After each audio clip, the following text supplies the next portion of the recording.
é ele, né? Então, o despertar, ele é o nosso acordar. Mas é o acordar do quê? Do nosso aprisionamento, do nosso próprio aprisionamento, né? E a partir do momento que a gente desperta, a gente se liberta. Então, é uma coisa assim que, nossa, sentir a liberdade.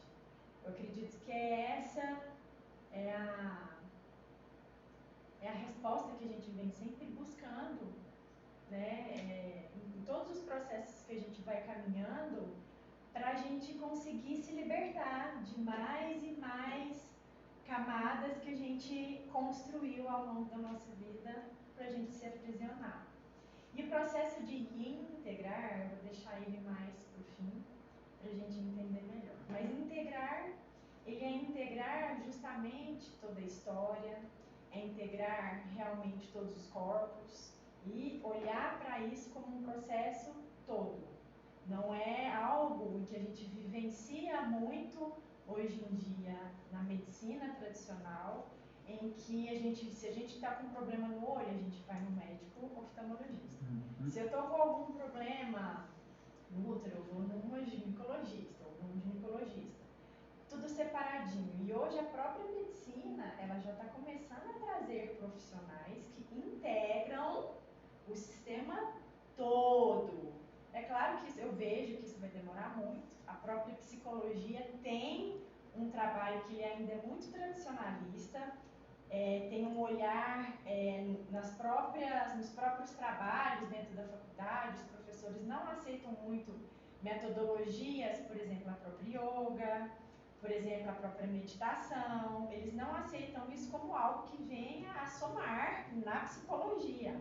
Porém, a gente sabe, inclusive eu tenho uma psicóloga que eu sigo muito, a doutora Nicole, que ela traz todo o desempenho dela que ela fez através eu não me recordo qual que é a universidade que ela fez, mas que as clientes dela, partindo só do viés tradicional da psicologia, ela não conseguia ir para frente, ela ficava muito limitada.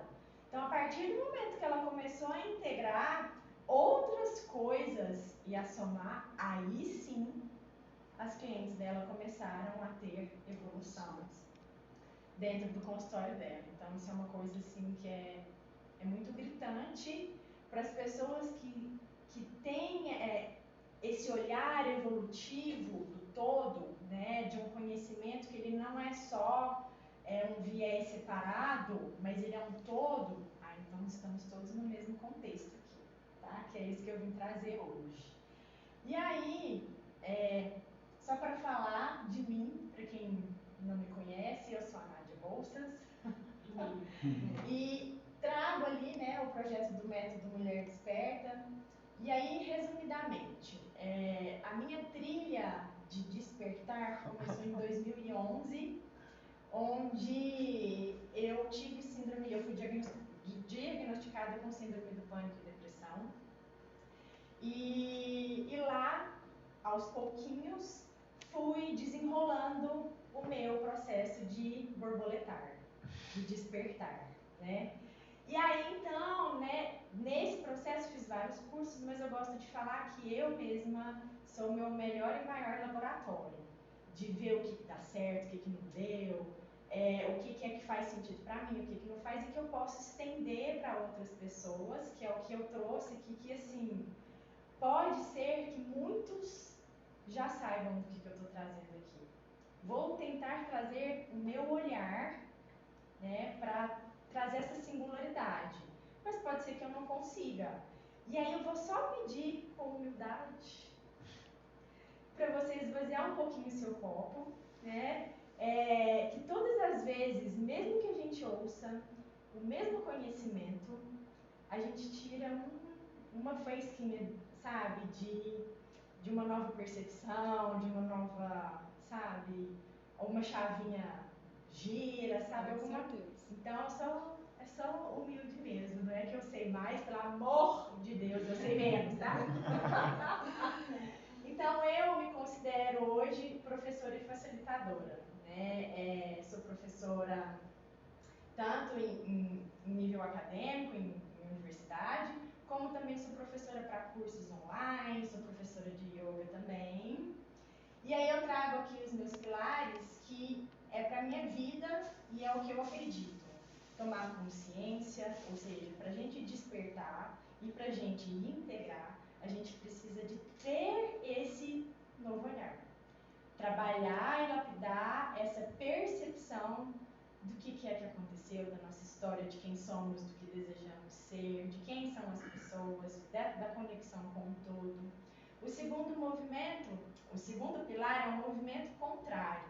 Esse movimento contrário eu aprendi que, se até agora eu venho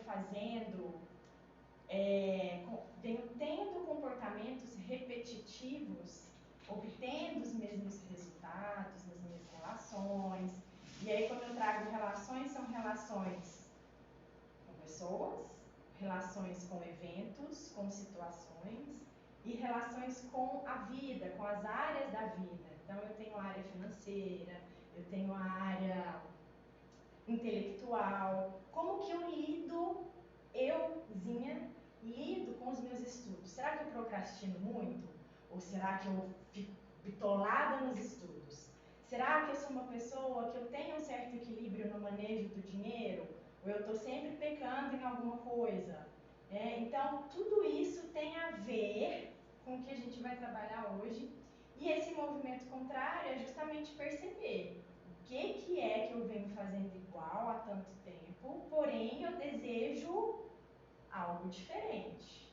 E aí, isso é uma máxima que a gente já conhece, né, do Einstein, que se a gente faz coisas iguais, a gente vai obter os mesmos resultados. Então, eu gosto muito dessa palavra, desse trocadilho, né, movimento contrário, que é algo que eu já fazia, não, deixa eu tentar algo diferente. Esse algo diferente, eu começo por algo que é oposto do que eu fazia às vezes. Então, muitas vezes, no próprio relacionamento que eu tive no meu ex-casamento, meu primeiro casamento, que não existe ex, né? Primeiro casamento. Então, foi realmente observar o quanto eu brigava com ele, o quanto a gente brigava. E eu não aguentava mais as brigas. Então eu falei, vou ficar calada, vou começar a ficar calada. É o melhor? Não sei, mas eu vou tentar. E aí eu comecei a ver algumas diferenças. E isso me ajudou muito, drasticamente, a lidar com as situações que vinham aparecendo para mim. E esse assumir o meu lugar no mundo, o meu lugar na minha existência, o meu lugar na família, nos amigos.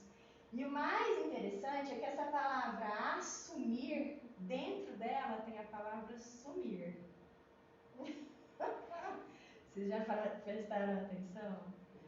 E quando eu olho para assumir, como é que eu vou assumir o meu lugar e sumir?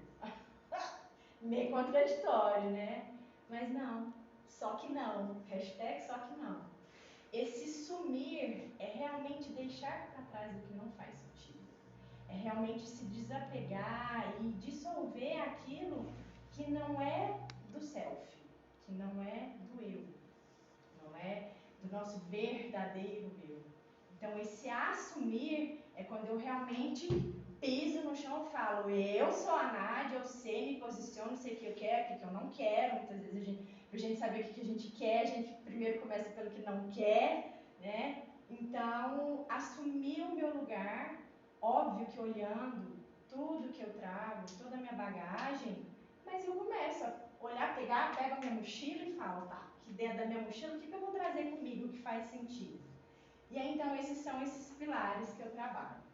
Então, já começando agora a entrar na vibe do que a gente vai aprofundar. O Jung trouxe, né, coisas fabulosas para nós. Todo mundo já ouviu falar de quem é Jung? Uhum. Só para gente confirmar. Revelar.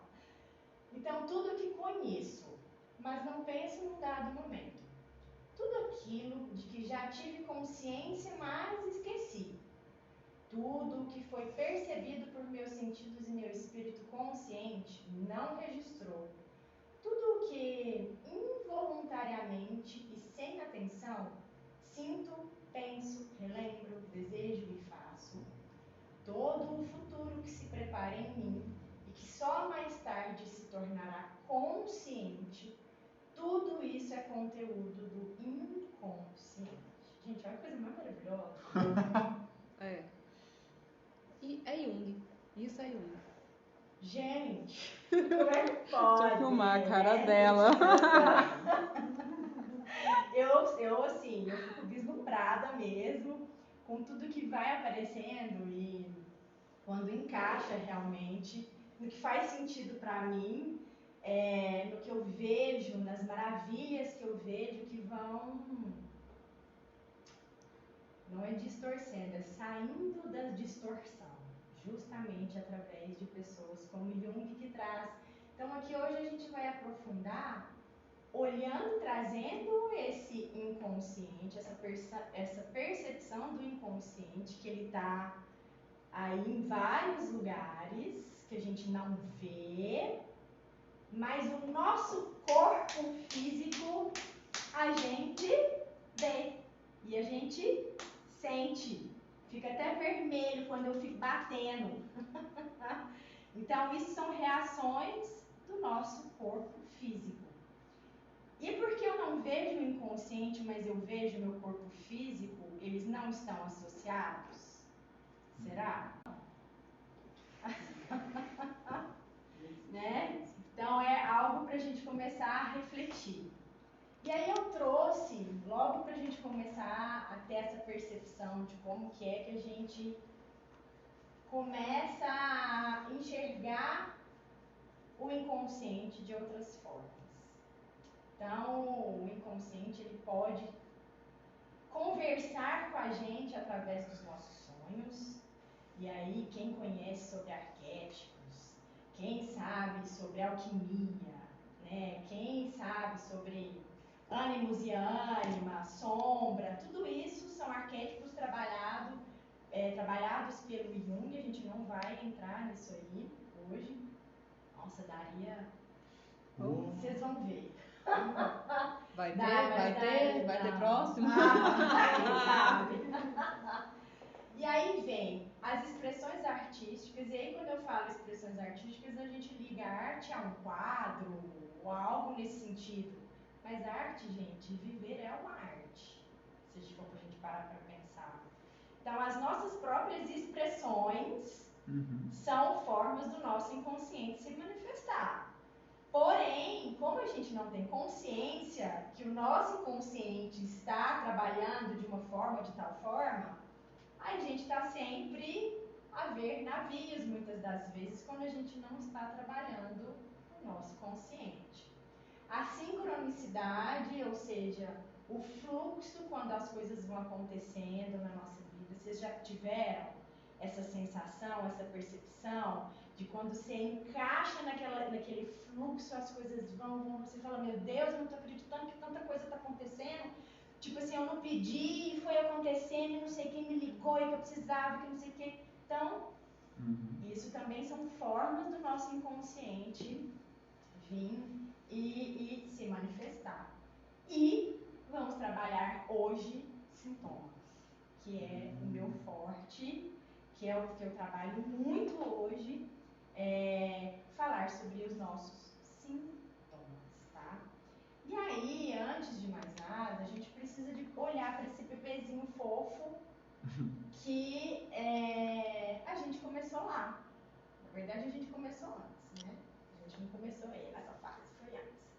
Mas só para a gente entender que a gente tem esse nosso processo biológico e processo formativo do nosso corpo, lembrando que nós não temos apenas corpo físico, temos corpo energético, emocional, a gente tem corpo mental, a gente tem o corpo. Nossa, vai falando aí, o que mais? Eu esqueci. Corpo búdico, etérico. O búdico, é o psíquico, acástico, acho que é o búdico, não é? Isso. É a mesma coisa? Enfim, são vários, até a gente realmente canalizar, entrar no inconsciente coletivo e todos somos um. Mas voltando para cá, então a gente traz ali esse nível formativo, onde começamos lá no bebê, criança, adolescente, adulto e a fase de idoso, né? né? E aí, o que é muito importante a gente começar a construir a nossa percepção aqui, tá?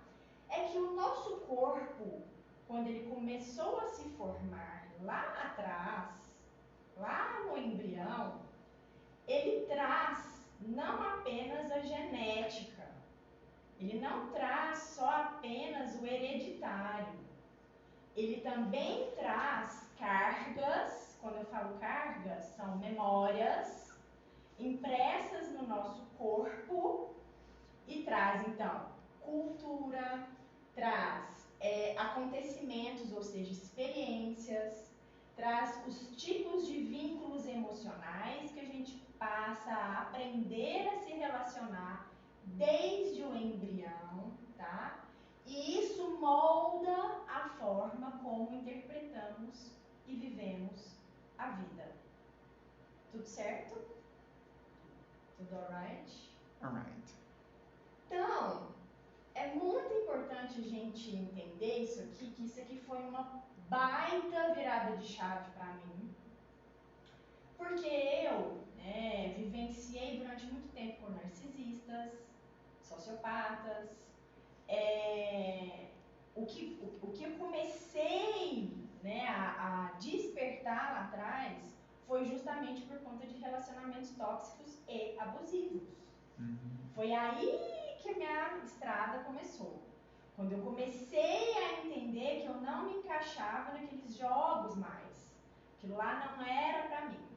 Então, quando eu comecei a entender aquilo, hoje eu tenho isso aqui para poder embasar o meu trabalho, que o John Bowlby traz, que é um psicólogo norte-americano, na década de 1960, 70, ele trouxe a teoria do apego. Vocês já ouviram falar? Mas a teoria do apego, ela traz justamente a forma como nós aprendemos a nos apegar, ou seja, a nos vincular emocionalmente com as pessoas. Então aqui ele traz justamente a possibilidade da gente se relacionar de duas formas. A forma segura e a forma insegura. A forma segura é a forma em que lá desde pequenininho as pessoas que nos educaram conseguiu nos passar essa segurança de forma que nós estávamos ok em sermos vulneráveis.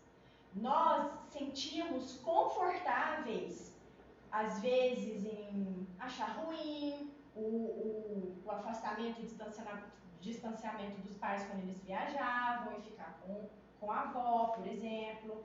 Então, isso para ele conseguiu manejar as emoções, porque as pessoas que o educaram estavam seguras também dentro de si, ou seja, elas puderam levar conforto para aquela criança, ok? A parte de relações inseguras é justamente quando nós não nos sentimos confortáveis sendo quem somos. E aí o que é que acontece? Criamos relações inseguras.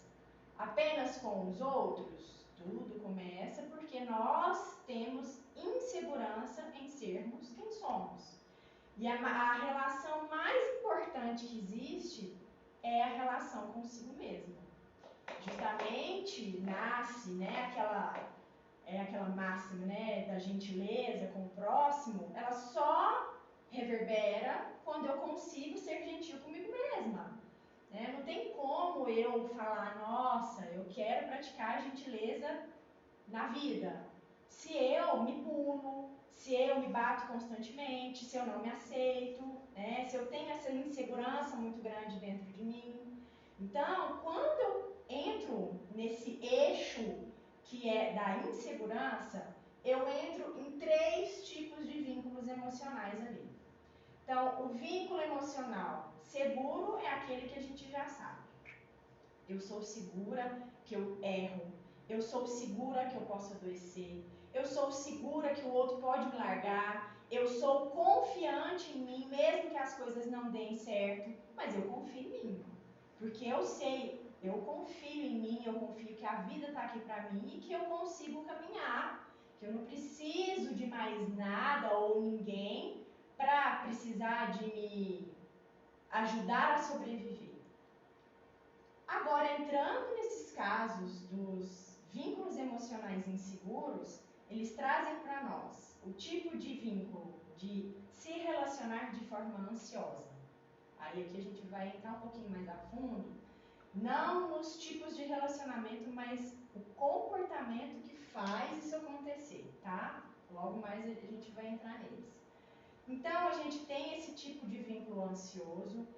Aqui, resumindo, é aquela pessoa que, quando ela vai ter uma conversa com o namorado, ela acha que o problema é com ela. Aí ela fala alguma coisa e o namorado fica, sei lá, 1 minuto, 2 minutos no silêncio. Esse 1 minuto, 2 minutos no silêncio, ela já maquina, ele vai terminar comigo, porque eu sou péssima, porque isso, porque aquilo. E por aí vai. Identificações da plateia. Carapuças estão servindo aqui, viu? Nossa senhora, eu tô. Carapuças estão servindo. Né, credo? Tá? Então esse é o tipo de Tá dando aula vínculo. para as pessoas certinho. E aí nós temos o outro tipo de vínculo emocional, afetivo, que é o distante evitativo. Quem é esse?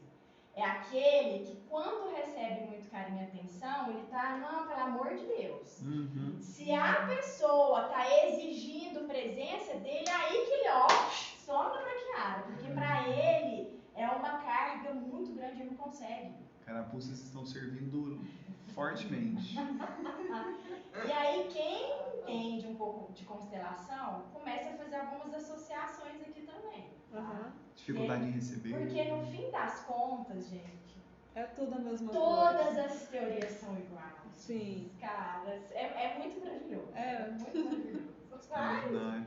Vamos lá. E nós temos o terceiro tipo de relação insegura, que é o evitativo medroso, que é a junção de quem é ansioso, e aí eu gosto de falar do tipo de relação vai e vem. Então tem hora que eu tô super afim de namorar, de me comprometer, e falar, dessa vez eu vou comprometer. Aí vem 1 mês, 2 meses, já começa, você fala assim, nossa, mas esse negócio tá complicado demais. E aí ele fala assim, vamos orar junto, e você querer? Não, pelo amor de Deus, você me erra. Então, é justamente essa junção que a gente começa a observar, tá? Eu só não tenho seguro, o resto tudo. Enfim, é muito interessante da gente começar a perceber as nossas próprias inseguranças, né? E aí, tcharam, calma, respira. Isso aqui pra mim está sendo a minha última formação, que inclusive foi de yoga acessível ao trauma. Para mim que tive síndrome do pânico e depressão, ou seja, pânico, ansiedade crônica em excesso, depressão, de você não conseguir sair da cama muitas vezes, tive épocas de eu não conseguir falar assim, eu vou escovar os dentes. Pra quê? Nossa. Pra que eu vou escovar os dentes? Pra que eu vou sair da cama? Pensa o tanto de pessoas que passam por isso. Meu Deus. Então aqui, gente, a gente está começando a entrar no corpo. Em onde estamos? Na nossa casa, que está aqui para nós até o resto da nossa vida nessa existência. Então esse nosso corpo é muito importante. Uai, gente, tem um trem que tá errado, mas vamos lá. Daqui a pouco vai chegar o slide. Quando a gente começou a formar na barriga da nossa mãe, o primeiro sistema que começou a ser formado chama-se sistema nervoso. Então, não é à toa que quando a gente vai fazer, inclusive, essas imersões de autoconhecimento, a gente sempre volta lá para o útero da mãe, né? Não é apenas porque a gente precisa de acolhimento, mas porque o sistema nervoso traz para nós as nossas primeiras memórias. Desde as nossas primeiras memórias. Então, o sistema nervoso, ele trabalha tanto o nosso processo de entrar em alerta para nossa própria sobrevivência, para nossa proteção. Então, a gente chama ele de função simpática. E nós temos o nosso sistema nervoso com a função parasimpática, que ele traz para nós a calmaria e o acolhimento, certo? Então, o sistema nervoso ele vai ajudar a gente a nos comportar conforme as memórias que ele acessa dentro das células do nosso corpo. Então, significa que o meu corpo tem memória. Significa que eu acesso, tudo que eu acesso não é da mente, mas o corpo me traz a minha história. Então aqui, a gente começa a perceber, quem já fez cursos de autoconhecimento aqui, vai começar a ver os mecanismos de defesa, que é o nome que a gente mais trabalha nesses cursos, né? Mecanismo de defesa. Não gosto desse nome, porque eu acho ele um container. Você vai falar mecanismo de defesa para uma pessoa leiga, ela vai ficar com um cri-cri, sabe? Então aqui, eu acho muito importante a gente olhar, porque é o sistema nervoso que vai nos impulsionar a reagir nesse processo de fuga e de briga, quanto no processo de congelamento, mas também de calmaria. Só percebam para nível função parasimpática e a função simpática, tá? E aqui, era esse slide que eu estava pensando, ele traz justamente a gente aqui lá desde o embrião, a gente vai formando o feto e o nosso corpo. E aqui eu trago, então, uma palavra, que essa palavra aqui é a maior chave de 2021 para mim. Eu acho que eu já comentei isso com o Lucas. Então, quando a gente trata da palavra trauma, a gente pensa que só as pessoas que sofreram graves acidentes, que sofreram abusos físicos, abusos infantis, que têm trauma. Então, é muito necessário todo terapeuta saber o que é realmente trauma, para a gente cuidar e tratar de uma forma humanizada todas as pessoas que passam por nós, em especial nós mesmos. Então, quando a gente fala de trauma, é todo o processo, não apenas em pequeno, em curto tempo, mas em especial os de longo tempo, em que fomos negligenciados, nos sentimos abandonados, rejeitados. Perceba, nos sentimos, interpretamos os fatos externos, olhamos aquilo que traz para nós uma sensação de inferioridade.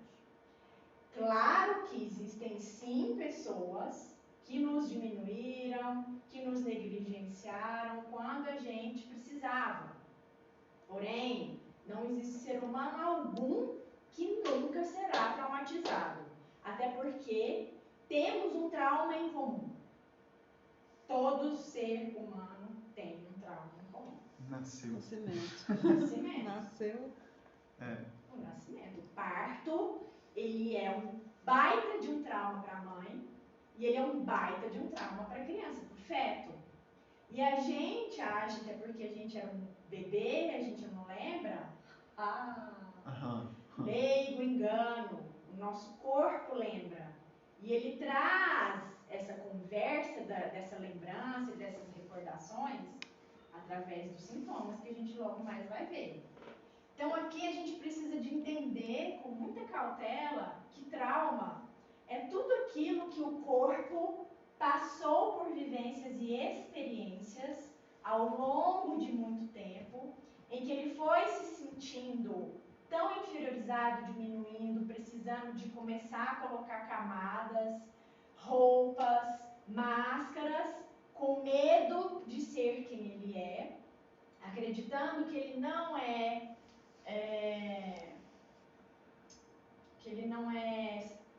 suficiente, eu quero falar, não, que ele não é merecedor de amor, porque todo ser, falo ser porque não só os seres humanos, mas todo ser que não recebe amor morre. Então, quando a gente começa a olhar que para termos amor precisamos de atenção, que é o que a gente entende quando somos pequenininhos, a gente veste todas essas máscaras de uma forma inconsciente, né? E aí então o nosso corpo se sobrecarrega com tantas sensações de desconforto, com tantas sensações de insegurança. E aí então, aqui está falando, ó, qualquer experiência que ocorra muito cedo, muito rápido, com muita intensidade ou que perdure por muito tempo. Só que a gente precisa de deixar isso explicitado, que o trauma, ele não está no evento, mas em quem percebe, porque fica aqui e na forma como a gente digere aquele fato. Lembra que existem formas seguras e inseguras? Eu posso trabalhar, mesmo se eu tive alguns abusos, não sei, dependendo do trauma, eu consigo resolver. Não é porque eu tive um trauma que eu não vou conseguir resolver. E aqui trazendo um exemplo, 2 irmãos morando na mesma casa, tem a mesma mãe que inferioriza. Um consegue sair desse trauma, o outro fica traumatizado até a fase adulta. Então, a gente precisa de ter essa percepção das formas como que cada um de nós, seres humanos, aprendemos a perceber. E abrindo um grande parênteses, que os pais, educadores não são culpados. A gente precisa de trazer essa percepção, porque senão a gente vai ficar eternamente querendo culpar alguém. E aqui não é esse lugar. A gente eu estou trazendo a percepção de que estamos traumatizados, mas não somos. Existe uma grande diferença, tá? Bom, mecanismos de defesa é a mesma coisa que enfrentamento adaptativo. O que é que isso significa, né? A gente passou então por experiências desde o nosso nascimento e, na verdade, a nossa fase embrionária, ela traz a junção das células em que elas vão se formando para formar o feto. E o mais interessante que eu ouvi recentemente é que quando existe a fecundação, não é o espermatozoide que entra no óvulo, é o óvulo que permite o esperma entrar. Então isso é muito bonito. Desde a concepção, existe esse processo de permissão e não permissão, de escolha e decisão. Que pra gente só, sabe, eu achei quando eu ouvi isso, eu falei, putz, cara, coisa massa, coisa linda, né? E aí, então, nessas experiências que a gente vai trazendo, a gente enfrenta, ou seja, são as formas que a gente aprendeu a lidar, as formas que a gente aprendeu a se relacionar.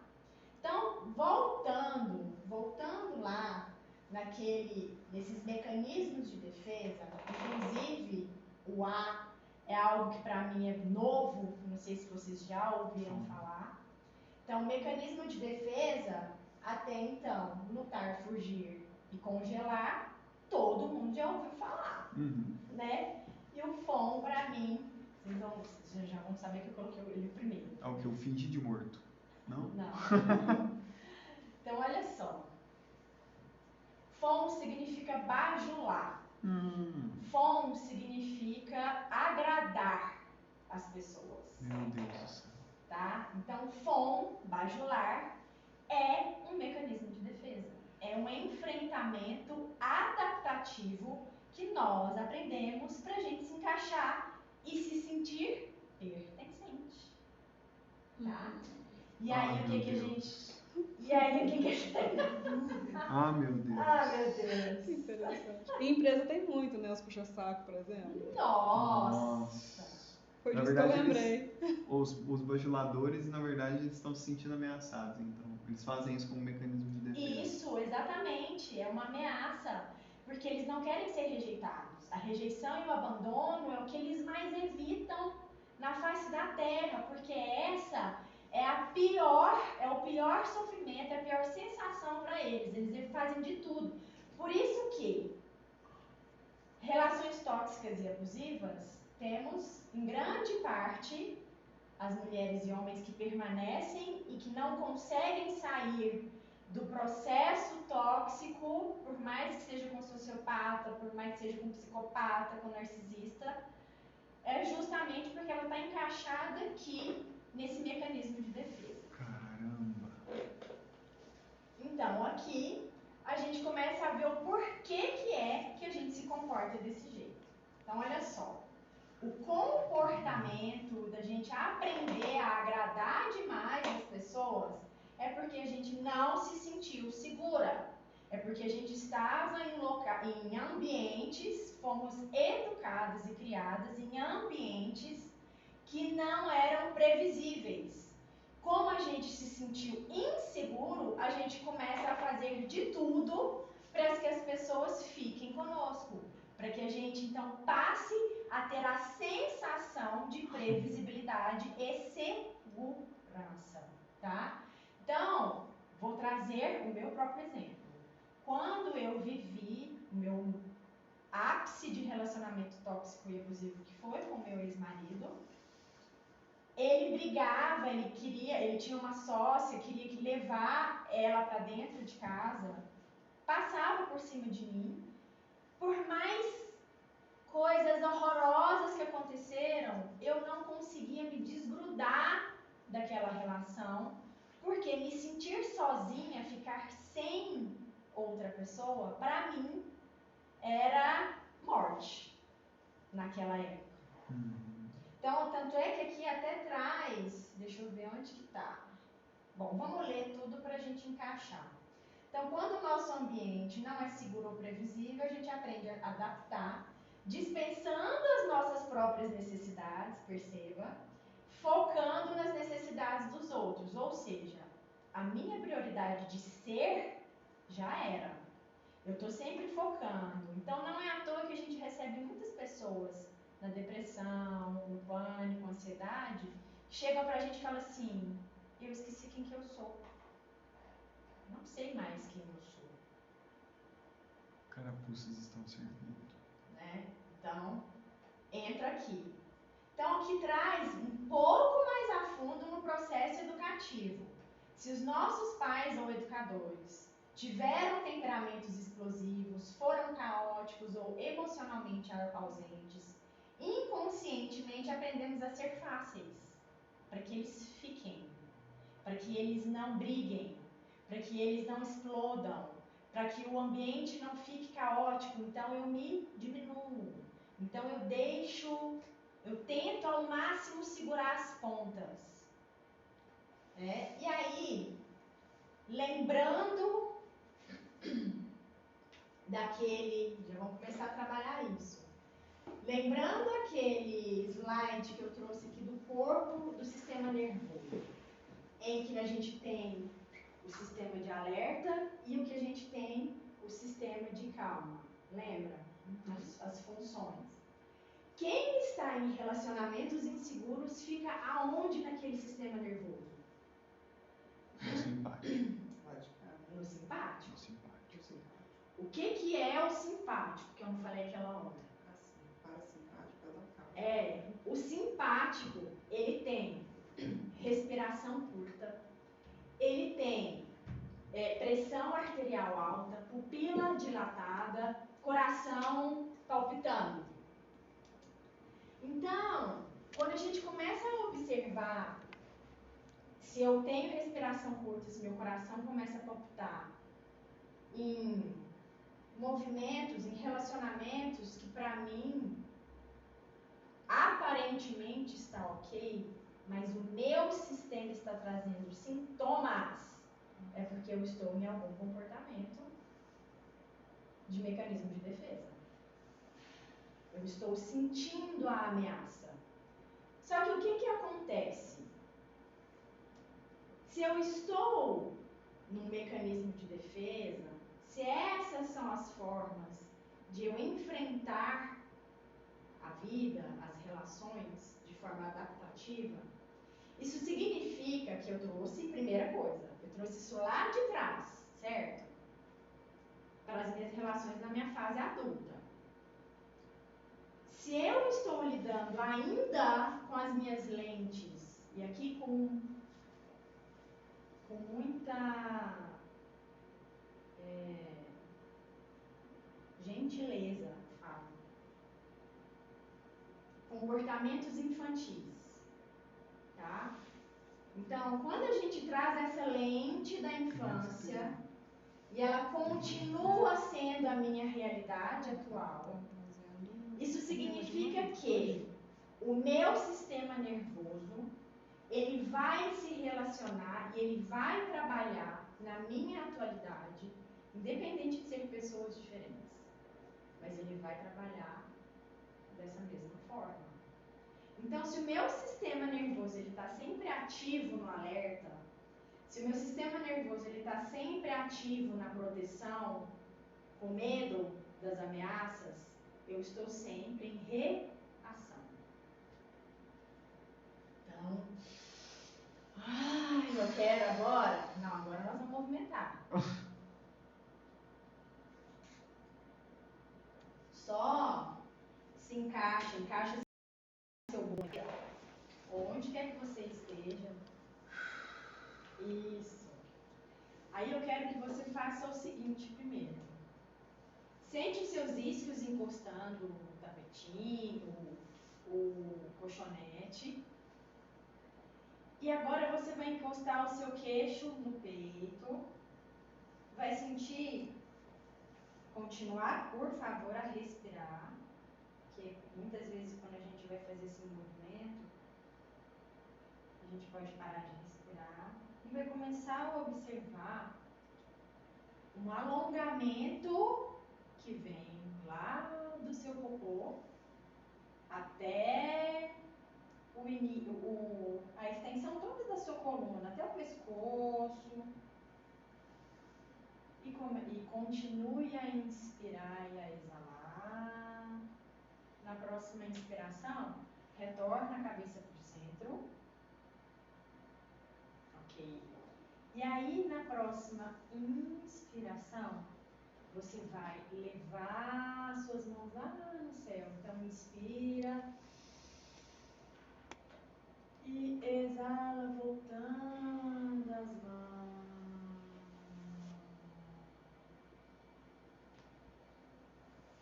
Vamos mais 2 vezes? Inspira. E exala.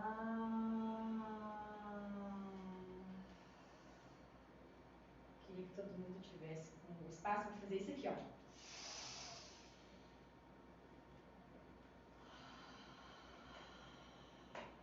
Vamos levantar, gente? Vamos fazer?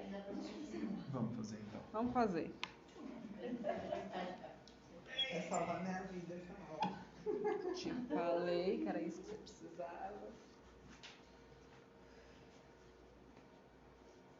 Então, meninas e menino, a gente vai encaixar o nosso assoalho pélvico, tá? E o que é encaixar? Eu vou ficar de lado para vocês entenderem. Quando eu não estou encaixada, eu estou com meu bumbum, meu rabicó lá para cima. Isso aqui não é encaixado. Tem muitas pessoas que andam assim, isso é errado. Então, encaixar é eu trazer realmente meu abdômen para frente, vem a cristelia que fica apontando lá para frente, tá? E quando eu faço esse movimento, incrivelmente, o meu abdômen se contrai. Vocês sentiram isso? Tá? Então, isso é normal. Isso é o necessário, na verdade, é o essencial da yoga, é a gente fazer isso. E aí, então, a gente vai levemente trazer os nossos joelhos flexionados e vai inspirar e vai exalar. Pode ir. Perdão. Mais uma vez, inspira. Tenta alcançar o teto lá em cima, sentindo e abrindo e retorno. Ok, podemos sentar. Deu uma relaxa. Deu? Nossa, que beleza. Deixa você perder na yoga. Tá vendo? Então. Nós não sabemos o que tá perdendo. Eu sei que eu tô perdendo. Vocês vão ficar olhando assim. Então aqui a gente vai entrar no outro método comportamental que a gente aprendeu a enfrentar as relações. Então a gente entra no congelamento por quê?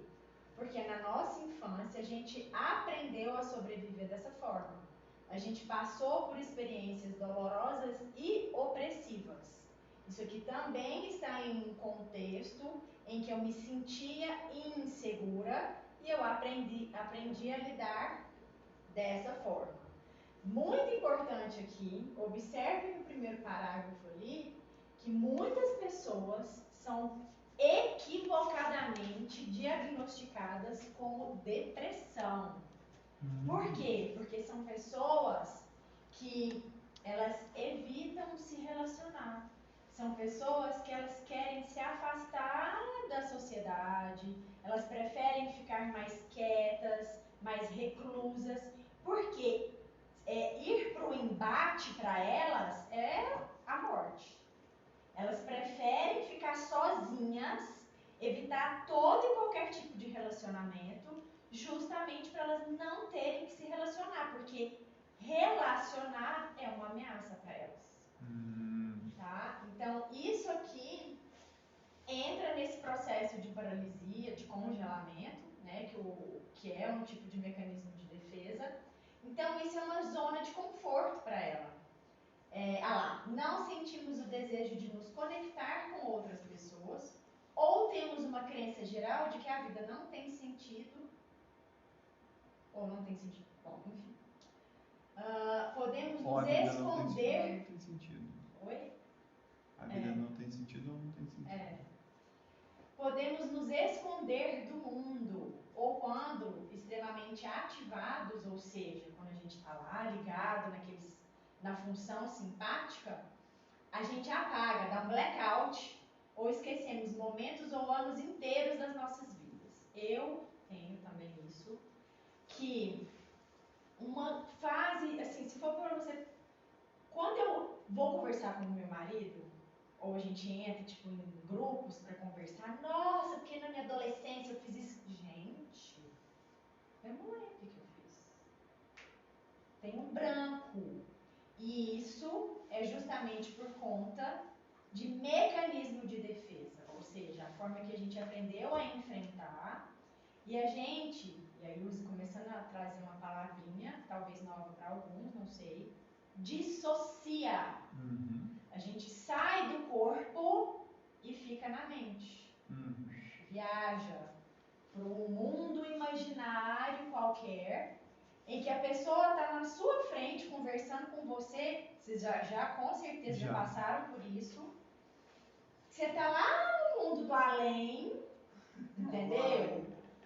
E a pessoa está ali, assim, tipo assim, nossa, não tô entendendo nada, o que ela está falando. E às vezes vocês estão aqui comigo também, então, volta pra cá.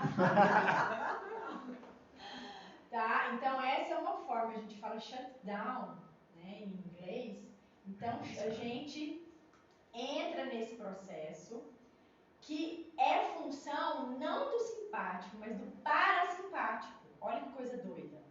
O mesmo que faz a gente acalmar é o que faz a gente entrar no congelamento. Desconectar. E muitas vezes, quando a gente, eu no caso, estava em pânico, ele me desmaiava, porque eu entrava num processo de hipervigilância tão gigantesco que o sistema nervoso falava assim: você vai passar mal, se você não morrer, eu vou te desligar, minha filha.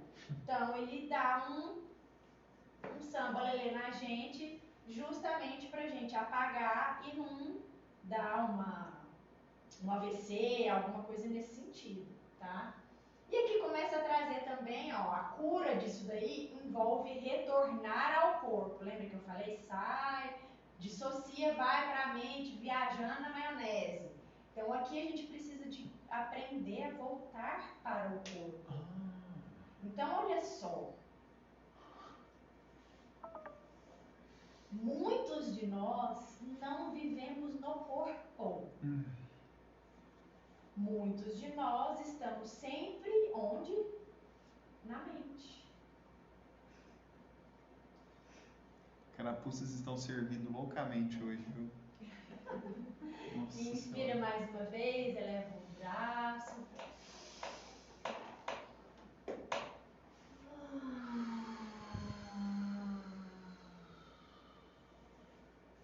Na próxima inspiração a gente vai fazer a mesma coisa, mas na exalação a gente vai falar um som entre os dentes que é SH. Então a gente vai falar shh, tá?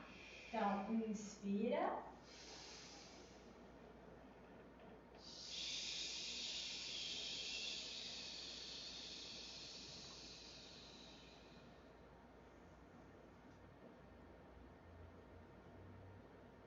Tem que respirar primeiro, né, pra entrar na briga.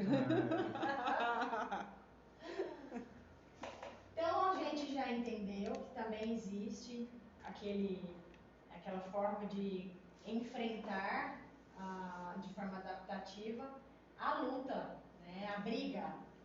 Isso aqui é muito interessante, né, a gente entender. Quando eu aprendi isso aqui, minha mente também. Então olha só, os narcisistas, psicopatas, né, os sociopatas, que estão muitas vezes ao nosso lado, a gente não faz nem ideia, mas estão do nosso lado, são pessoas que são muito aplaudidas pela sociedade, porque são pessoas, em sua maioria, de sucesso, tá? Então, quando a gente fala de sucesso, por que ela é aplaudida? Porque você entrega uma meta para ela vai alcançar aquela meta, não interessa o que ela vai fazer, mas ela vai alcançar aquela meta. Bom, isso é um asterisco.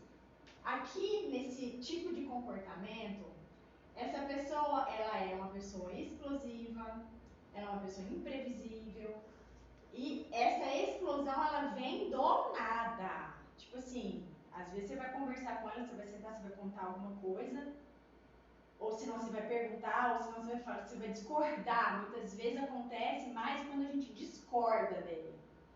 Quando a gente discorda, a pessoa já... Explode. Como assim? Você tá me chamando de mentiroso? Mas mais ou menos assim. Não sei se vocês já passaram por isso. Eu já. Então, essas pessoas, né, elas têm... Eu também era assim, tá? Só pra também abrir esse parênteses. Eu também era assim demais, gente, demais. Essa também era uma forma minha de me comportar, tá? E aqui a gente vai entender, primeiro, vem também de um ambiente caótico, onde os pais também eram explosivos, estavam sempre brigando, um ambiente também totalmente imprevisível. E aí aqui o que eu quero trazer, essa pessoa, ela está se sentindo em constante ameaça, então ela está sempre preparada para lutar. Ou seja, aquela função simpática, ela está em constante alerta. Ele está literalmente em constante ativação do sistema de defesa dele, tá? Então aí, olha só, existe agressão, existe zombaria. Então se você vê uma pessoa que gosta de ficar ridicularizando os outros, cara, é aqui, ó, tá aqui, tá? Gosta de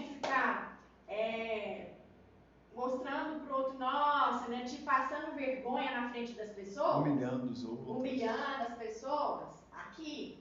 E aqui o objetivo principal é se sentir protegido, que é deter a ameaça, tá? Vamos ver aqui. As pessoas que vão para a luta farão de tudo para deter a ameaça, é por isso que a resposta de luta é comum no narcisismo ou no que é chamado de comportamento sociopata.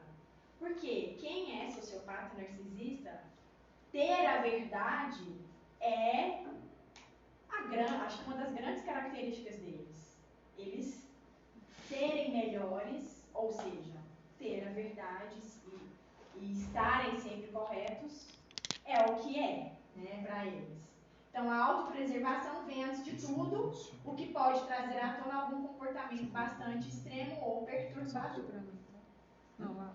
É Você consegue? muito interessante trazer isso, Vamos ter que passar de novo. que geralmente pessoas que sofrem esse tipo de comportamento, elas foram abusadas, também foram negligenciadas, se sentiram rejeitadas, e essa é uma forma delas reagirem também a esse processo de nunca mais se sentirem rejeitadas, né, abandonadas. Então elas sobem na tamanca e falam: eu sou o maior, eu não preciso de ninguém. Gente, eu já ouvi isso demais. Eu não preciso de ninguém, não. Vocês já ouviram isso? Não só eu. Não preciso de ninguém, Já vi não. muita gente bêbada no boteco falando. Exatamente, já. Enfim, as pessoas, o que diferencia narcisista de pessoas normais, tá? É o quê? Narcisista, perverso, sociopata, ele não sente vergonha. Porque ele sempre tá certo. Tá? Então, quando você vê alguém que tá nesse comportamento, mas depois ela vem pedir desculpa, mostra arrependimento, aí você fala: não, essa pessoa ela é mais normalzinha. Ela é Vamos humana. saber disso. Ela é humana. Né? Ela é uma pessoa humana. Então, aqui a gente já pode começar a identificar que existe essa separação, né, entre quem é e quem não é, tá? Mas existem graus disso, né? Por exemplo, pessoas que às vezes gritam, mas aí, opa, não, peraí, tal. Mas assim, gritou, mas não perdeu tanto o controle, sabe? Sim. Então, existem graus também. Tem né? demais, tem. Narcisismo mesmo, ele tem tipos de narcisistas, né? Tem o narcisista perverso, tem o narcisista que ele se finge de dodói, de depressivo, mas ele tá lá caindo na sua pele, entendeu? Então, assim, existem sim vários tipos de narcisista. E nós, abrindo um parênteses, já que você puxou isso, todos nós, seres humanos, temos traços narcisistas. Todos nós. Mas não significa que somos narcisistas. Temos traços. Por que, Nádia, que a gente tem traço? Lembra quem foi Narciso? Aquele que se apaixonou quando se olhou no reflexo? Nossa. Você olhou, viu o seu próprio reflexo? Não foi esse? Isso mesmo. É isso mesmo. O que acontece? Quando a gente é pequena, criança, o mundo gira ao nosso redor. A gente não tem recursos intelectuais e emocionais para a gente autorregular. A gente não entende que outras coisas da vida adulta, ou seja, de responsabilidades, acontecem. Então, tudo vive ao nosso redor como crianças. O que acontece quando a gente fala de narcisismo na fase adulta? A gente traz esse mesmo conceito em que os meus comportamentos giram em torno do meu próprio umbigo, ou seja, eu extravaso com o meu marido quando ele não faz uma coisa que eu falei que era para ter sido feita. Girou no meu umbigo. Minha esposa precisava ouvir isso. Online. Não, sério? Ah, meu Deus. Vai falando aí. Marca a roupa aí. Arroba Eu Juliana. encaminhei pra ela, né? Vai que ela entra bem na hora. Essa é pra você. Mas isso pode ficar tranquilo que você também tem os seus tracinhos. Ah, com certeza. Todos temos, vai.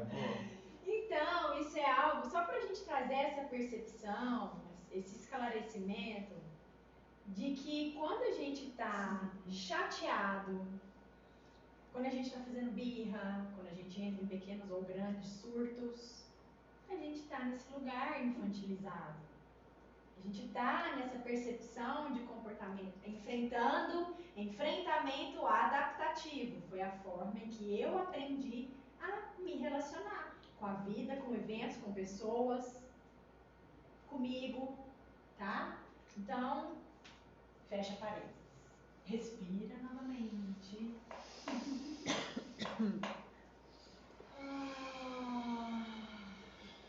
Só mais uma vez que eu preciso.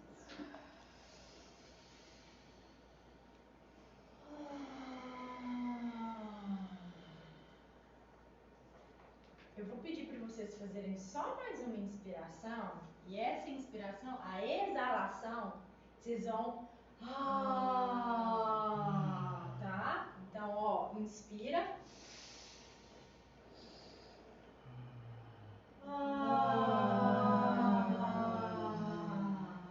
Isso. Vocês acham que o orgasmo ele sai só no corpo? Não, ele é na fala também, não é? Quando a gente tem orgasmo.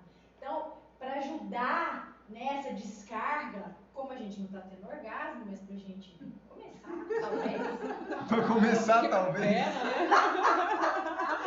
Ativar o sistema parasimpático, então. Tá? E aí, gente, é sem sensualidade, porque as pessoas têm medo, né, existe esse preconceito de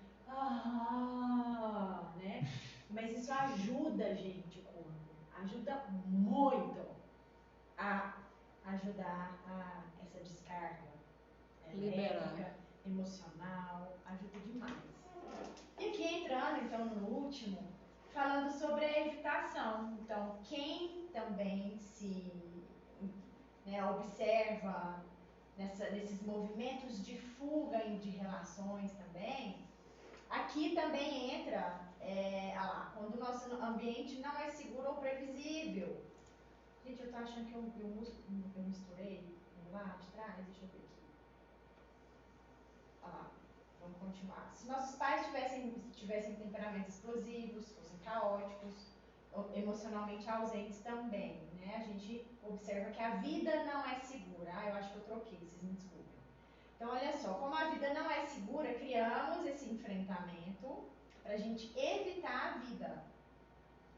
Então, olha só, essa aqui é a doutora Nicole Lepera trazendo para nós, que ela trabalhou com muitos workaholics, pessoas que fica só por conta de alcançar a meta, onde a resposta é um trauma de fuga, de evitar se relacionar, mas ela prefere ficar bitolada, por exemplo, em trabalhar. Por quê? Porque existe uma recompensa, que ela é validada pela nossa sociedade. Então, aqui é uma forma, e quando a gente percebe que a gente está focando só em algum pilar da nossa vida, pode começar a ligar as anteninhas. Não, acabou que eu falei estava certo mesmo. Tá? No entanto, por dentro, eles estão ressentidos. Gente, olha só, isso acontece também, eu tenho meu trabalho específico é relação. Quando a mulher ou o homem, ele está bitolado na relação, no relacionamento, esquece de si mesmo, da própria vida, ou seja, a gente não é prioridade, é o outro que é prioridade, ou seja, estamos ali sendo um overachiever, né? A relação é tóxico, é obsessivo, né? O meu comportamento é obsessivo com relação ao outro. E aí então eu faço de tudo pro outro. Olha só, bajulo demais, agrado demais. Ó, as coisas começando a emendar aqui, tricotar. Só que essas pessoas, elas entram num processo interno com a outra de raiva, extremo ressentimento, porque ela está fazendo mais do que ela deveria estar fazendo. E ela nunca se sente validada, porque, em geral, quando a gente é extremamente bajulador, a gente atrai quem é evitativo, quem não vai dar, tá? Em geral, tá? Quando a gente está num processo de relação insegura de ambas as partes, a gente atrai os opostos, né? E esses opostos encaixam, opostos entre aspas, porque os dois, na verdade, internamente possuem os mesmos movimentos caóticos, tá? E aí aqui a gente vê, eles se sentem desiludidos no trabalho. São pessoas desiludidas também na relação, tá? Ao mesmo tempo, eles precisam desse trabalho. Muitas vezes é um clima disfuncional. Muitas vezes precisam da relação para se sentir também. Isso trazendo para o lado do jogador, tá, amados? Para quem está evitando relação, ele vai ficar por conta de trabalhar. Ele não quer saber de relacionar. Ele vai evitar. Então, por isso que está falando aqui de trabalho, tá? E aí, então, olha só, eles permanecem no disfuncional, porque é uma sensação de conforto. Então, todos esses comportamentos que a gente trouxe vêm de ambientes inseguros que a gente aprendeu na nossa infância, tá? E aí, esse ambiente inseguro, a gente pode, inclusive, tratar isso como algo que vem desde quando a gente está em processo de formação. É uma sensação desde útero, essa insegurança, ela não é só fora, tá? E aí, para criar uma sensação de segurança, é ter mais quietude no momento presente. E aqui eu disse que a gente ia ver os traumas, os sintomas dos traumas, então vejam se vocês se identificam, eu vou falar todos. Se você sente vergonha de si mesma, sensação de inutilidade, algum estado de choque, dificuldade para dormir, insônia, automutilação, se retirar de situações ou lugares, hipervigilância, perda de interesse com facilidade, irritação, trabalhar demais, preguiça, baixa concentração, perda do senso do eu, problemas gastrointestinais, retorno de imagens na mente, flashbacks de eventos passados, dor crônica, ansiedade, desconexão das pessoas, sensação de névoa no cérebro, que é justamente aquela perda de memória que eu comentei, depressão, sensação de torpor, medos constantes, pesadelo, culpa, exaustão, ataques de pânico, abuso de substâncias ilegais, se sentir fora do corpo, alterações de humor e problemas de memória. Tudo isso são sintomas de trauma. O que é torpor? Torpor é quando você se sente adormecida. Sabe, assim, às vezes você tá querendo fazer alguma coisa, mas você tá assim, parecendo que sugou sua energia inteira. Vem de trauma. Tá? Muitas vezes, né, nós que a gente está sempre lidando com questões espirituais, energéticas, a gente fica levando muito para esse lado. E, cara, sinceramente, não é. Tá? O espiritual, o sutil, ele é sutil. Não tô querendo dizer aqui que ele não faz o ruim também, vamos dizer, né? Mas o trauma, ele afeta diretamente, não é indiretamente, é diretamente, porque ele está dentro, ele está na memória da célula. Isso pra mim faz mais sentido do que falar que tudo é espiritual. Tudo é... Tá? Então isso aqui, e assim, amados, isso é ciência comprovada. Depois, se vocês quiserem, eu trago, eu vou falar. Coisa de ponta. Isso. Chegamos. E integrar. Por quê e pra quê? E entregar, né? Entregar. Vou entregar agora, porque do integrar. Integrar é somar todas as partes, é fazer com que faça sentido, né? E aí o porquê do yin? Então, para quem nunca ouviu falar de energias yin e yang, vai começar a fazer mais sentido, porque trazendo do Oriente o significado de energia yang e yin, o yin, não, vou começar pelo yang. O yang é tudo aquilo que nos. É aquela energia que a gente tem, lembra que a gente tem um corpo etérico, energético. A energia yang é aquela que faz a gente conquistar, é aquela que faz a gente ir para a vida, é aquela que faz a gente buscar, é aquela que impulsiona a gente. A energia yin já é uma energia que ela não é tão parabenizada pela sociedade. A energia yin é uma energia, ela não está no yin, porque o yin, ele está canalizado com a intuição, com o senso do eu, com o acolhimento, com o voltar para si, com o saber se priorizar, com o ser egoísta de forma altruísta, tá? O egoísta é muito necessário a gente entender, porque as pessoas levam a palavra egoísta para um termo pejorativo, que não é. Quando eu sou egoísta, no sentido mais elevado da palavra, eu simplesmente me amo, me esforço para me aceitar, para olhar os meus desafios, olhar para a minha vida, para todo o meu caminho, integro ele comigo, trago comigo tudo isso, abraço, acolho. E esse abraçar, esse acolher é o yin, que a gente não faz. Né? É justamente o trabalho de quando a gente, nós que somos terapeutas, a gente está sempre olhando para o outro de uma forma humana, querendo fazer o melhor, né, o nosso melhor, dar o nosso melhor. Mas a gente sabe que para a gente reverberar esse amor, a gente precisa estar completo, ao menos um tanto quanto cheio, porque senão a gente começa a entrar num processo de mecanismo de defesa, de bajular demais. A gente começa a entrar em relações tóxicas, né?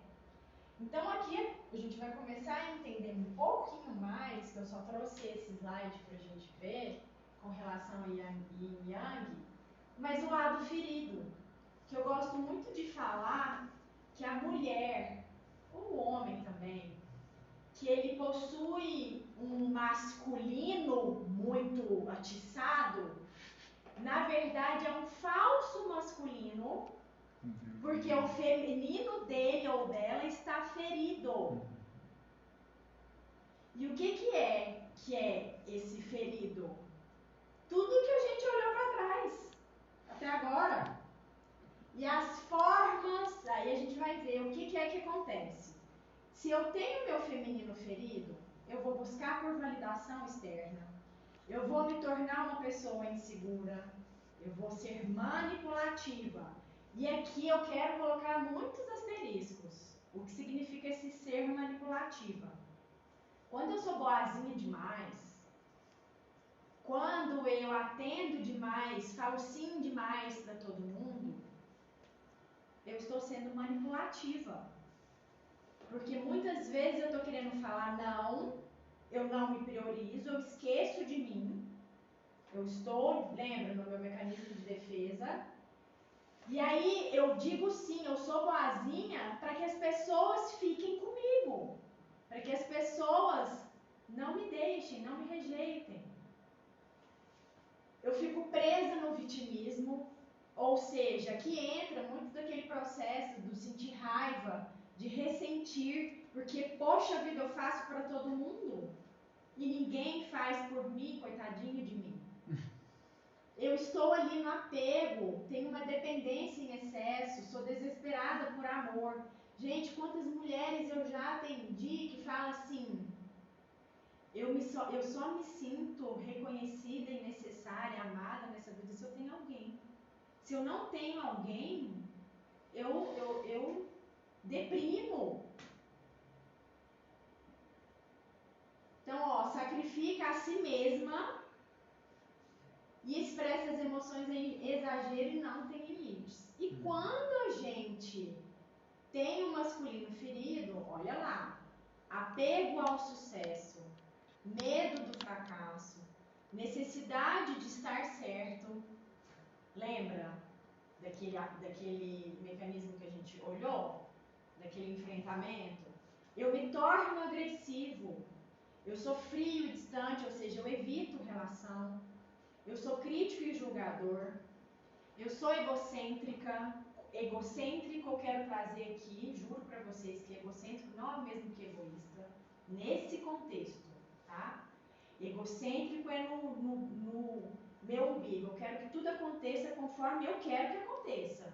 Agora, quando eu falo egoísta, nesse sentido bonito da palavra, é um egoísta de olhar para si, de saber se priorizar, para que essa pessoa saiba o seu próprio limite e entenda quando começa o limite do outro.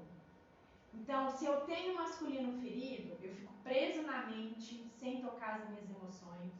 Olha isso, eu estou totalmente desconectado, gente. Defendendo a si mesmo e atacando, ou seja, eu fico só no meu mecanismo de defesa. Bom, como que a gente pode começar então a sair de todo esse processo adaptativo que a gente aprendeu ao longo da nossa vida? Através do nosso corpo e da nossa mente. Através de nós mesmos.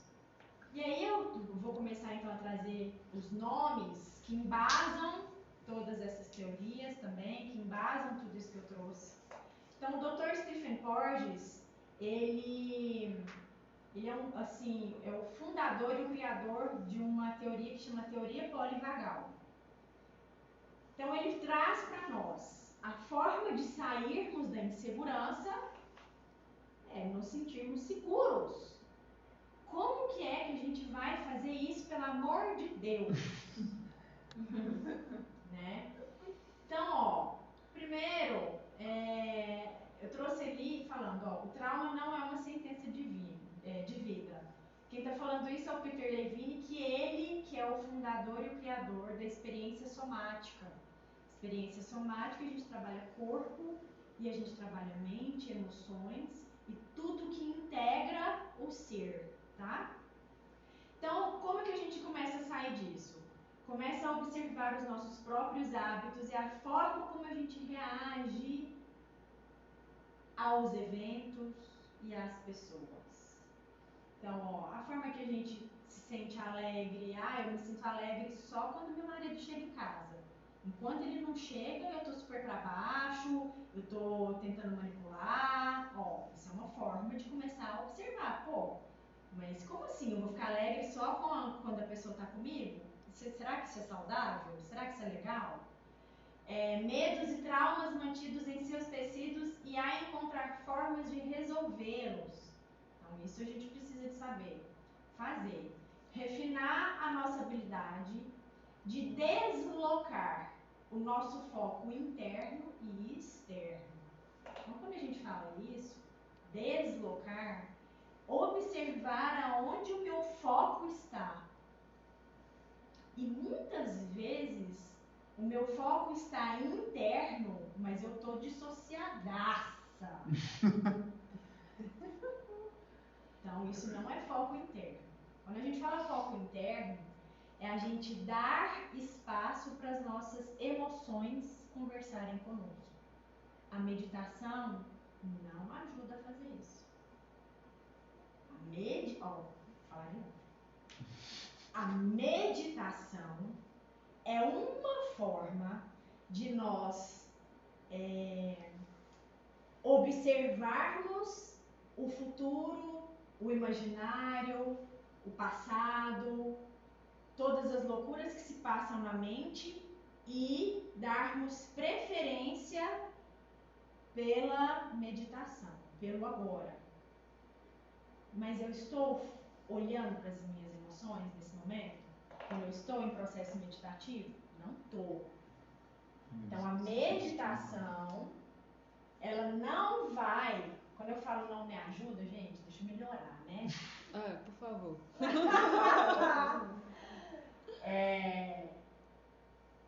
A meditação, quando a gente entra nesse processo de desapego dos pensamentos, então a gente está envolvendo mente. Quando eu entro para um processo de dar voz às minhas emoções, eu estou conectada com o meu corpo, não com a minha mente, entende? Deu pra... Tá? Então, lembra que lá no começo eu trouxe falando, as células têm memórias. Os traumas, eles ficam impressos nas nossas células, no nosso corpo. Enquanto eu não permito sentir as minhas emoções, lembrando que aqui experiência somática não é reviver trauma, é deixar a experiência aflorar pelo corpo, através das sensações, sem precisar trazer para a mente, tá? Na verdade, é sair da mente e vir para cá. Então, em uma das minhas sessões que eu tive com a minha própria terapeuta esses dias para trás, ela fez um questionamento para mim do que eu estava sentindo no corpo. Um lado, o meu lado esquerdo, eu falei para ela, você já ouviu falar? Tenho certeza que vai ser a primeira vez? Eu tô sentindo que eu tenho pele de jacaroa. E essas são as formas que o nosso inconsciente trabalha no nível corporal. Através das sensações. A mente faz esse trabalho, porque não tem como a gente também separar e falar, nossa, eu vou ficar louco, não tem jeito. A mente, ela traz percepções, ela ajuda.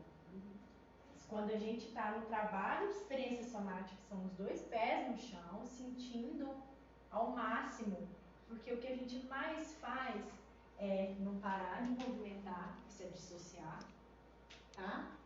É a gente ficar, sei lá, olhando para o nada, às vezes totalmente também dissociado. Netflix, dissociação total. Mídia social, dissociação total. Alienação. Não estou no meu corpo. Não vivo no meu corpo. Por quê? Porque ficar no meu corpo é inseguro. Esse é o meu mecanismo de defesa, é a minha forma de enfrentar.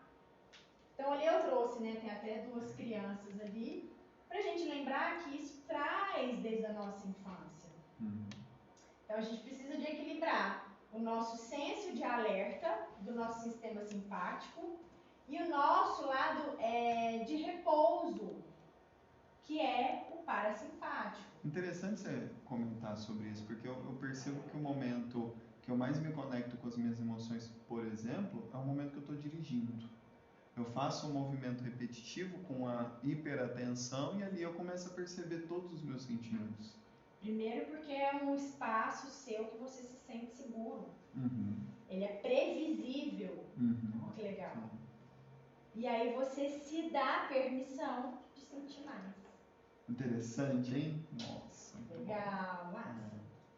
E aí, então, o Dr. Stephen Porges, ele trouxe a criação... Já está acabando, prometo.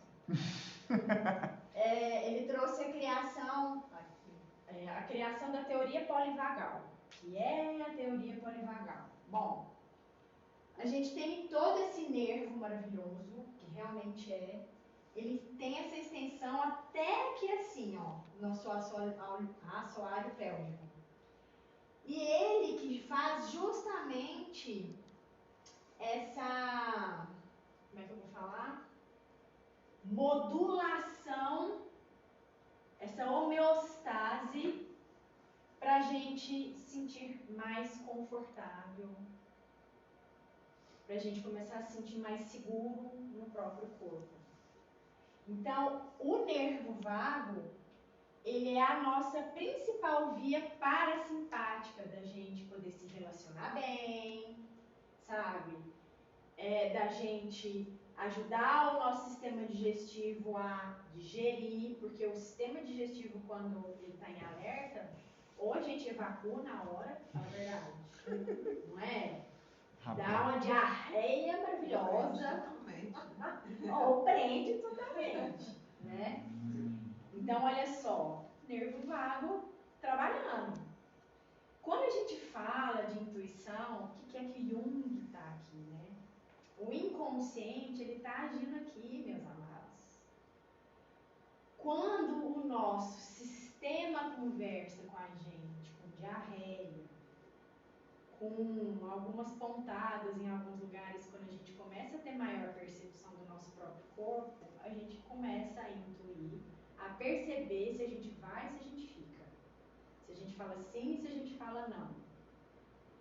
Tá?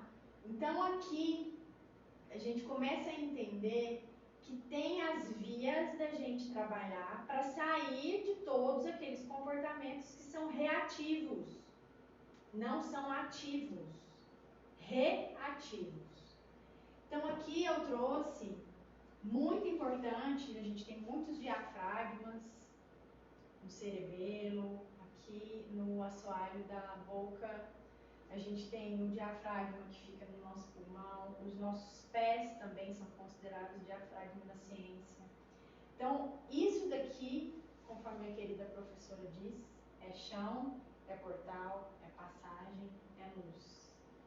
Porque a gente respirar e ele ajuda a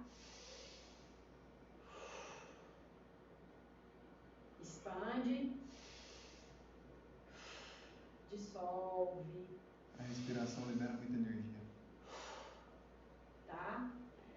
Então, temos pranayamas e bandhas, que são termos que a gente usa no yoga.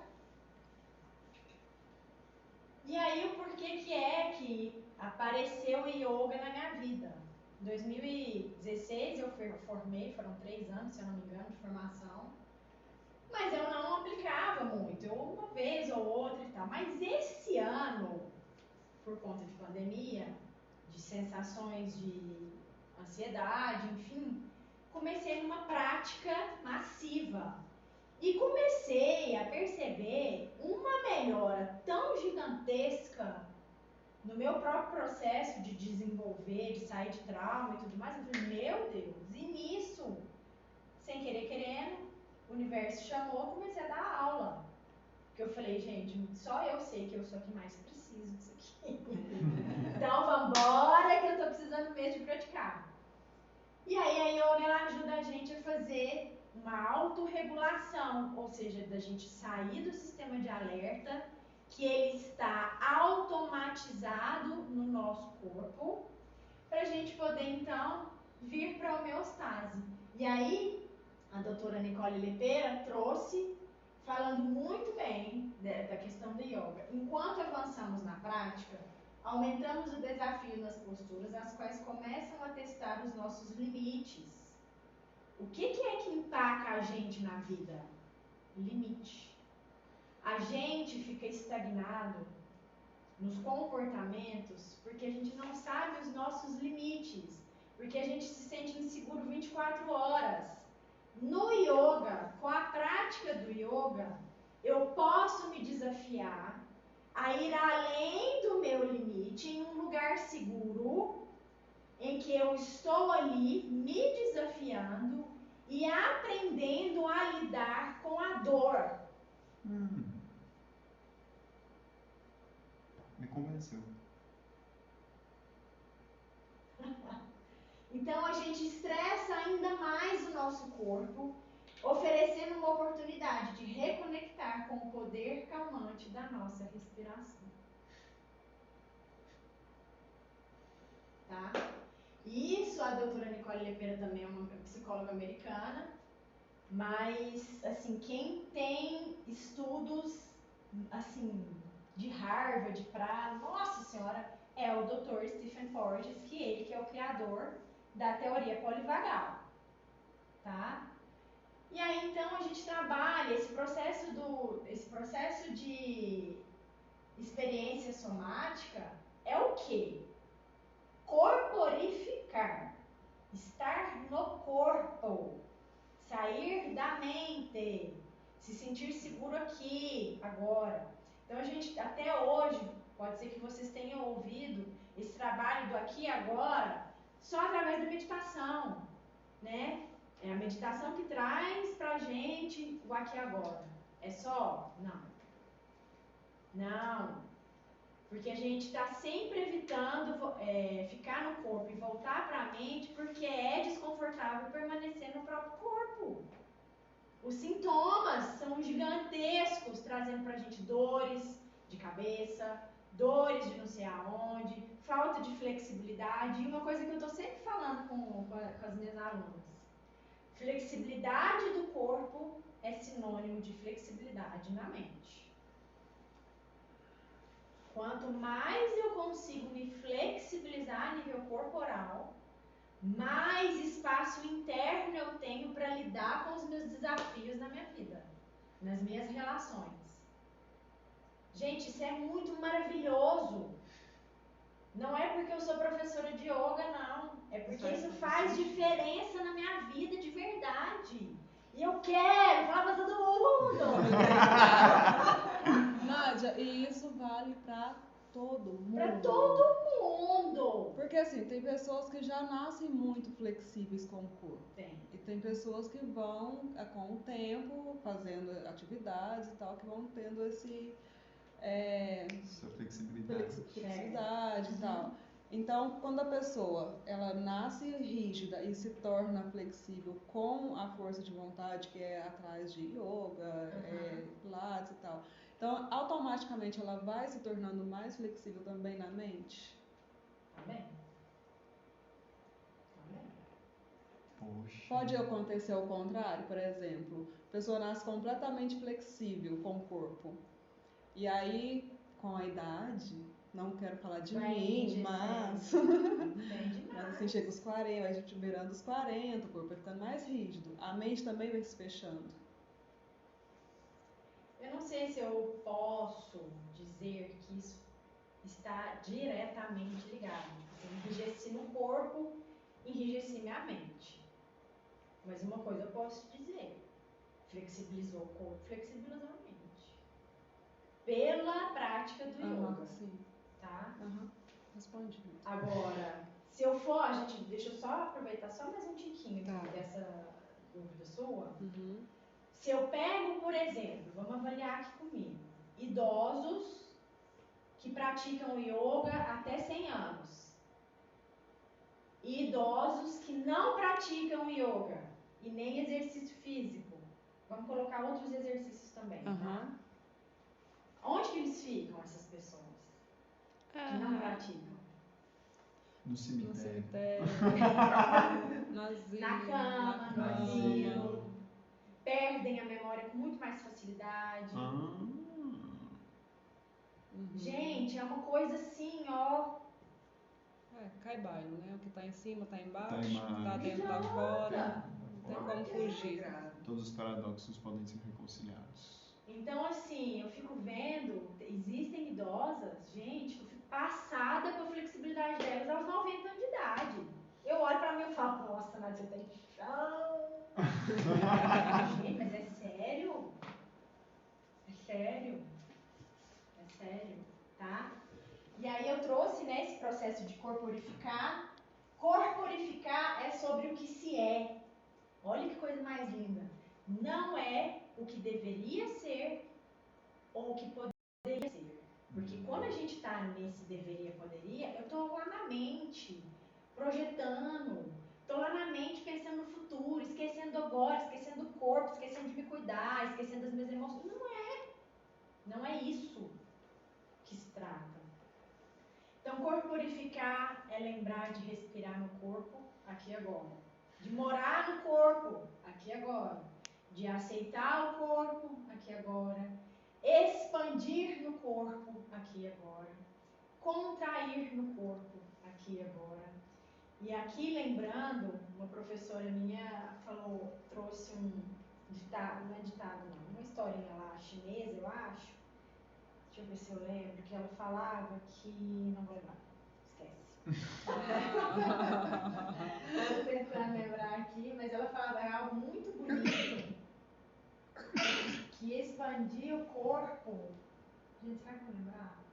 Expandir o corpo é aceitar o que se é. Como é que é o negócio? Não vou lembrar, mas é muito bonito. Quando eu lembrar...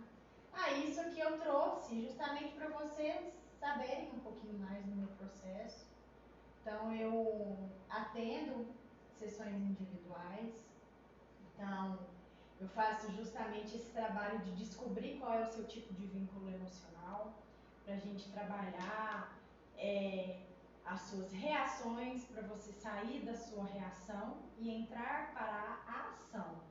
A ação, ela está no self, ela está no verdadeiro eu. E a reação, ela está no ego. Ou seja, está nessa identidade, nessa identificação com os comportamentos do que vem em resposta aos traumas, tá?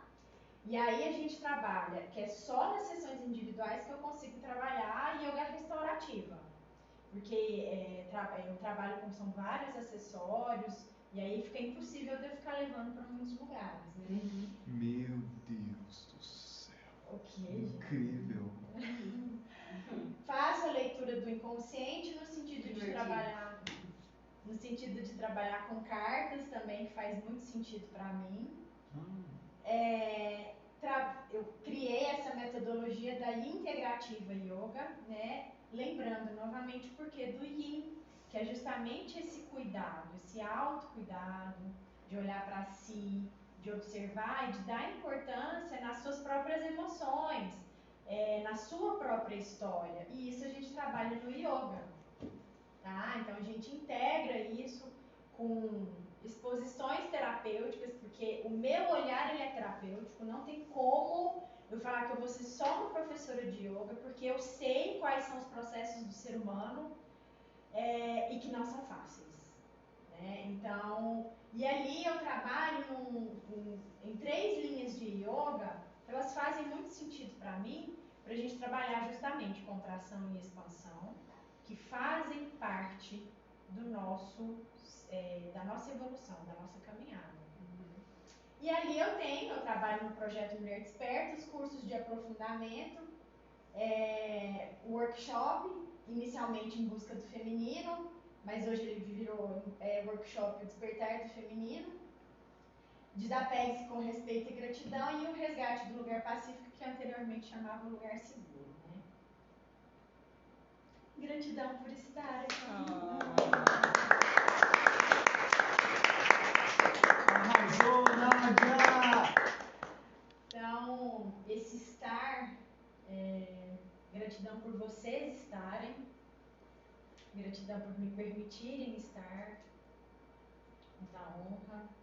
Pra mim, assim, gente, há pouco tempo eu descobri o quanto eu gosto de falar, então, muito obrigada por falar. Então, continue falando, por favor. Obrigada por falar, porque a gente aprendeu muita coisa hoje. Caramba,